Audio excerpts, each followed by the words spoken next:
This is Sportscentre. Hey, I'm Roberto On The Go, Digital Sportscentre presented by TELUS. No cold open today because we got some breaking news that just happened. As Dame Watch is officially over.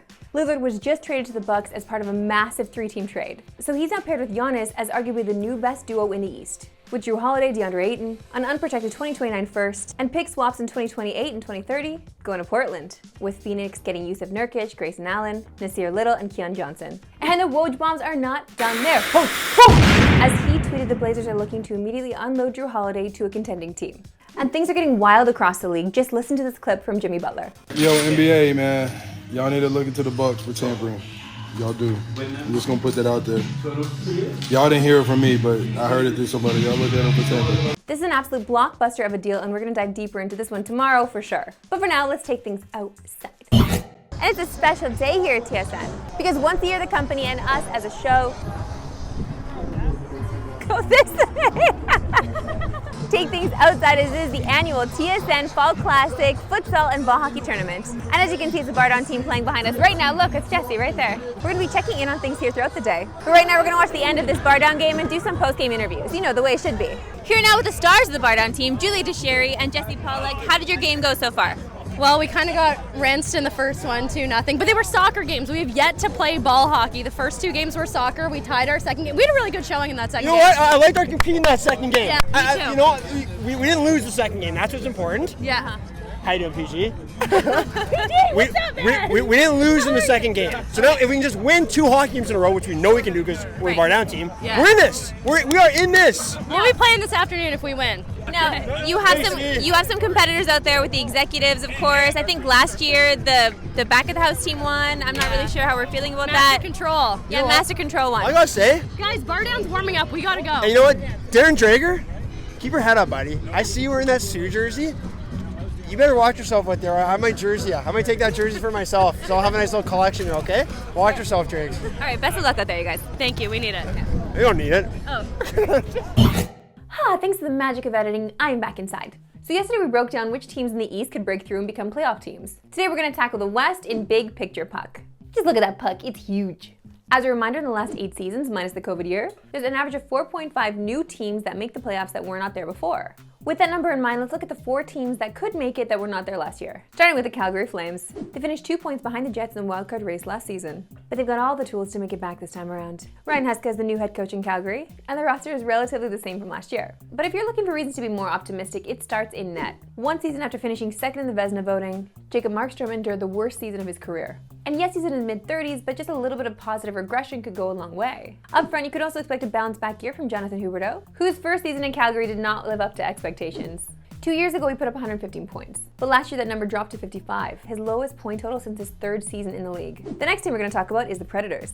The moves made this offseason suggest a shift to a rebuilding philosophy, as they traded away Matt Duchene. But they still have enough high-end talent to be feisty, but being feisty and a playoff team are 2 different things. Now to my favorite of these teams that could make the playoffs, the Vancouver Canucks, who have all the talent in the world. From new captain Quinn Hughes to first-time 100-point man Elias Pettersson. The hype is understandable. One could argue the Canucks have one of the best top 6s in hockey, and there's so much more potential with this team because of the growth that could come from their young players. And for the first time in a while, their defense looks great on paper thanks to some additions. The only thing this team needs is health, specifically in net from Thatcher Demko. The 27-year-old has played over 35 games just once in his career, and when he did, he was top 10 in the Vezina voting. Now, there is one sneaky team to end on, and I need you to hold your laughs to the end, because it is the Arizona Coyotes. The Yotes have made it to the playoffs once in the last 11 years, but last year they finished with a 13-win improvement and did have over 20 wins at home. And all of them picks, at least the top ones, are projected to be in the opening night lineup, along with former first-rounders Barrett Hayton and Dylan Guenther. Add in some new impact faces like Alex Kerfoot and Matt Dumba,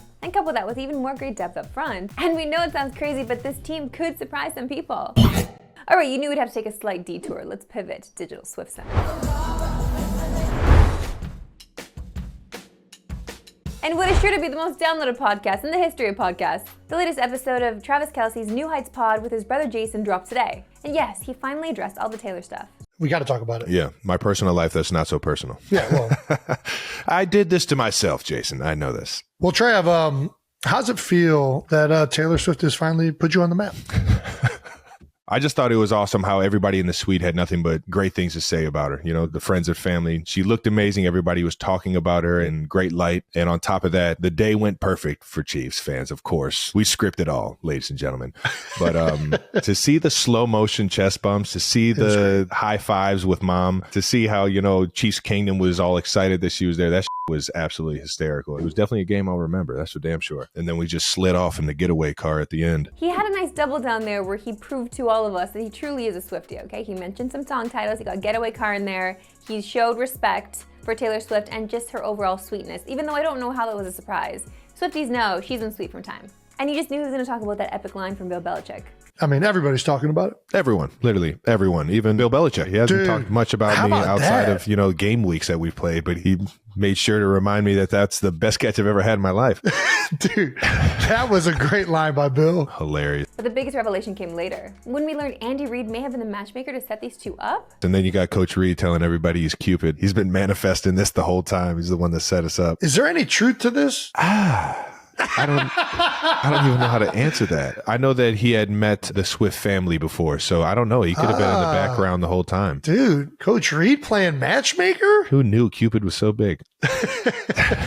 Shout out to Taylor for coming through and seeing me rock the stage. Tom's just a good coach, hooking you up on and off the field. My goodness, she's doing the most. Producer Christopher Hine, you gotta pick it up. To baseball, not so fast with those Jays playoff proclamations. With last night's loss to the Yankees, the Jays' magic number remains at 3, with just 5 games to go in the season. Meaning, regardless of what the teams behind them do, if the Jays can get to 90 wins, they will punch their ticket to the postseason. Now, despite the nice cushion in the wildcard standings, the Jays have another tough matchup tonight, as they will be sending Jose Barrios to the bump against Garrett Cole. And the last time the Jays faced Cole, which was 6 days ago, they got absolutely dominated, as the Cy Young candidate went 8 strong, giving up only 1 run while striking out 9. So you just know DSC editor Cam is gonna have him going for 10 Ks tonight. It's a tough matchup, but notoriously, the Blue Jays have kind of come back to prove themselves when it's time. So, especially this season, we'll see what happens.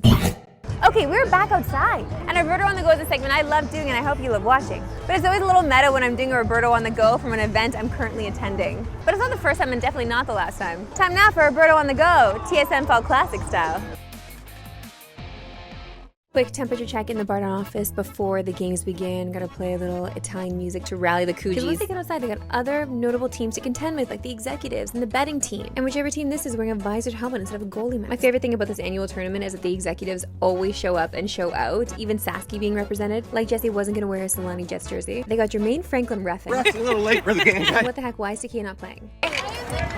Okay, Gray's in the house. The TSN team is out here, and it's not just about hockey and soccer, it's also about music. And once Taylor starts coming through those speakers, you know we gotta turn it on. Let's put Travis Kelce on the mat. It's just a joke, okay? We all know who Travis Kelce was before this. We work in sports. Worth noting though, real ones know Taylor and know her songs too. The